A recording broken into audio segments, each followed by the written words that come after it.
Okay, so this is the beginning of the well drawing, and we have a couple of ideas that are happening here. So we're doing our composition, and we start with a series of circles. So we have composition, concentric circles, and we have contour lines. So you make your circles, and these circles get slightly larger, but really what's going to happen is that the size of the stones is going to look like they're larger, but the circles aren't really that much bigger than the one before it.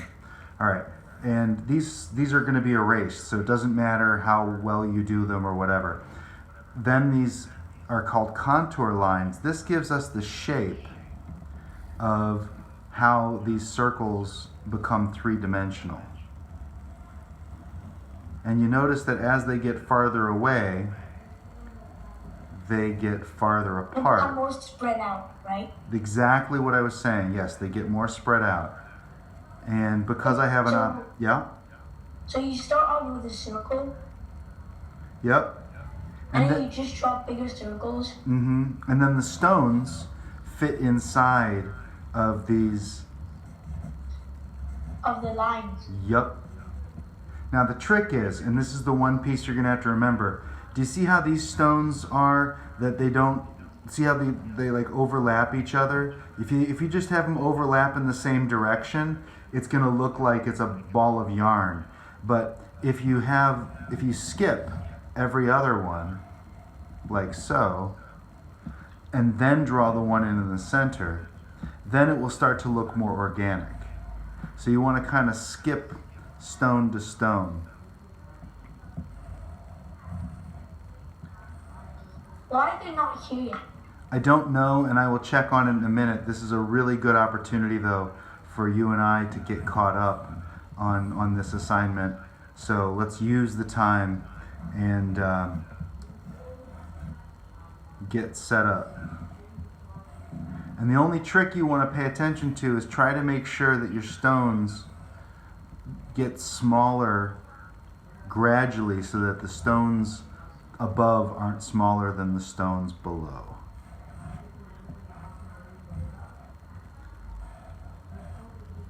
And also to remember that you're going to use your eraser a lot on this composition. And then once you get all the stones ready, then you're going to go in with a gel pen, a flare tip marker, very fine tip flare tip marker, and you're going to do what's called inking. Inking a drawing. Make the parts where you actually want to see like harder. Yep, that is exactly right. But it's also where you have to be just a little bit careful to make sure that the ones that overlap in the right direction. And if you mess up a thing here or there, it really doesn't matter that much, because you can fix it a little bit later on. But it's worth paying attention and trying to get it right. There's different mindsets for different types of drawing. This is definitely not just beginner's mind. This is you're trying to do a little bit of museum thinking, where you know somebody's going to be looking at it, and you want it to kind of want to do a good job if you can. Now it's not worth freaking out though, because lots of mistakes get made when you're making drawings. Okay, and then once you've done that, then you're going to get out your eraser. And where did my eraser go? I had it set out. Ah, there it is.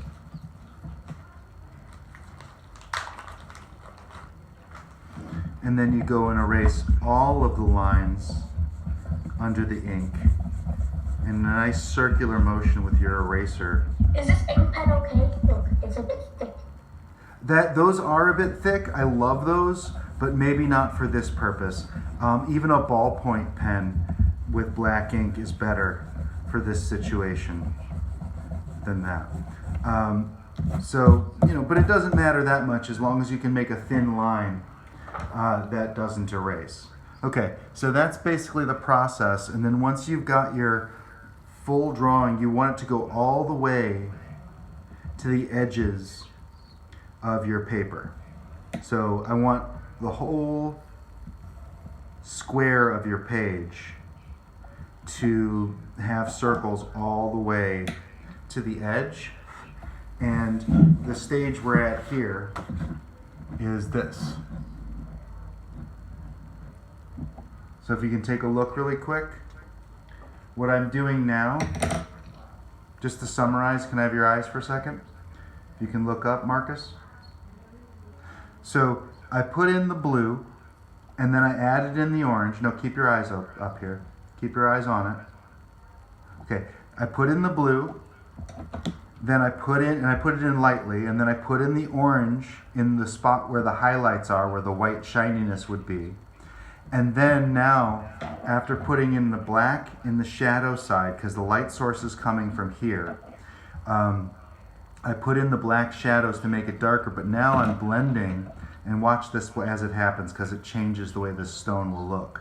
So this stone here, I'm going to go over it. Look what happens to the blue. What happened? What happened to the blue on that stone? It combined the two colors. It became green, kind of. Yeah, it's sort of a weird goldish copper brown. And the reason for that is complementary colors make a lot of contrast, but when you blend them, they form a tertiary or a third color, and that third color is usually in the brown family.